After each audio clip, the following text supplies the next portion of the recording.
এটা অত্যন্ত দুঃখের যে আরজি করের আমাদের মেয়ের ওপরে যে অত্যাচার হয়েছে তার দুঃখ আমাদের সবার মনে রয়েছে বলে জানান মেয়র ও মন্ত্রী ফিরহাদ হাকিম। আরজি করের ঘটনার 1 বছর কেটে যাওয়ার পরও ইনসাফ হয়নি। সেই প্রশ্নের উত্তরে ফিরহাদ জানান, এটা নিয়ে কোনো দ্বিমত নয় যে দোষীর শাস্তি আমরা সবাই চাই, কিন্তু এটাকে পলিটিক্যালাইজ করে দিয়ে আরজি করে যে মেয়ের সঙ্গে অন্যায় হয়েছে, যে মেয়েটির প্রাণ গেছে, তাকে ছোট করে দেওয়া হচ্ছে। পাল্টা প্রশ্ন ফিরহাদের, নবান্ন অভিযান কিসের জন্য? মমতা বন্দ্যোপাধ্যায় নিজেই বলেছেন যে প্রকৃত দোষীর শাস্তি চান। প্রসঙ্গত আজ দুপুর 3টে নাগাদ কলকাতায় নবান্ন অভিযান নিয়ে সংবাদ মাধ্যমের মুখোমুখি হয়ে এমনটাই প্রতিক্রিয়া দিলেন রাজ্যের মন্ত্রী তথা মেয়র ফিরহাদ হাকিম। দেখুন, ব্যাপারটা হচ্ছে এটা অত্যন্ত দুঃখের। আরজি করে আমার যে মেয়ের উপরে অত্যাচার হয়েছে এটার প্রতিবাদ আমাদের সবার মনের মধ্যে আছে। এটা নিয়ে কোনো দ্বিমত নেই যে দোষীর শাস্তি চাই, সবাই আমরা বলছি, কিন্তু পলিটিক্যালাইজ করে দিয়ে আরজি করে সত্যিকারের যে মেয়েটা প্রাণ দিল, যে অন্যায়টা হলো, সেইটাকে ছোট করে দেওয়া হয়েছে। নবান্ন অভিযান কিসের জন্য? মমতা বন্দ্যোপাধ্যায় বলেছেন আরজি করের প্রকৃত দোষীর শাস্তি চাই। তারা হাইকোর্টে গিয়ে তারা বলেছে পুলিশের উপর বিশ্বাস নেই, আমরা সিবিআই তদন্ত চাই। সিবিআই তদন্ত করেছে, চার্জশিট দিয়েছে, সাজা ঘোষণা হয়েছে। সেই সাজায় আমরা সন্তুষ্ট নই।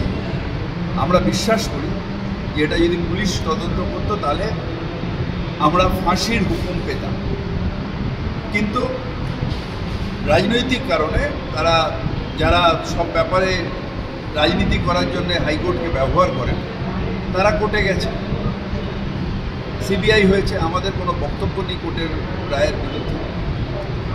তারপরেও রাজনীতি করার জন্য তারা বিভিন্ন বিরোধী দল তাদের পাল্লায় পড়ে এটাকে করা হয়েছে। কেন কালীঘাট? মুখ্যমন্ত্রী বারবার ডাক্তারদের নিয়ে এসে তোমাদের কি দরকার তার দরদ করেছে, যতটা তার সম্ভব হয়েছে তিনি করেছেন ডাক্তারের জন্য। তাহলে অর্থহীন আন্দোলনের কারণটা কি? অর্থহীন আন্দোলনের কারণ হচ্ছে যে করে হোক রাজ্যের যে মামাটি মানুষের সরকার তাকে বদনাম করে, যেটা পারছে না তারা। এখন সারা বাংলার বাঙালি বিদ্বেষের ব্যাপারে, বাঙালির অত্যাচারের উপরে গর্জন করা উচিত। সেখানে এটাকে ডাইভার্ট করার জন্য 1 বছর বাদে তাদের নিজেদের দোষেই কিন্তু ফাঁসির সাজা হয়, বা যা ইনকোয়ারি হবে, তাতে আমাদের কোনো বক্তব্য নেই হাইকোর্টের তত্ত্বাবধানে। কিন্তু এইটাকে ঘোরানোর জন্যে বিজেপির পায়ে পা মিলিয়ে অন্য বিরোধী দল তারা এটাকে ডাইভার্ট করছে। এটা অনেক বড়। নিশ্চিতভাবে আরজি করের ফাঁসি চাই, এটা আমাদের মনের কথা, কিন্তু হয়নি। আর বাদবাকি যা ইনকোয়ারি হচ্ছে হোক, কোনো আপত্তি নেই, কিন্তু বাঙালির ওপর অত্যাচার এটাকে ডাইভার্ট করার একটা পরিকল্পনা এই অভিযান।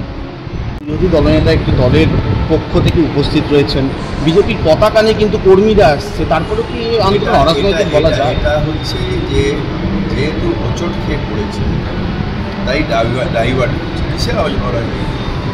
কিসের অরাজনীতি? তুমি কোনো জিনিসকে অরাজনৈতিক ছেড়েছ? কোনো উৎসাহ বা তুমি কোনো উৎসাহ বন্ধ করেছো?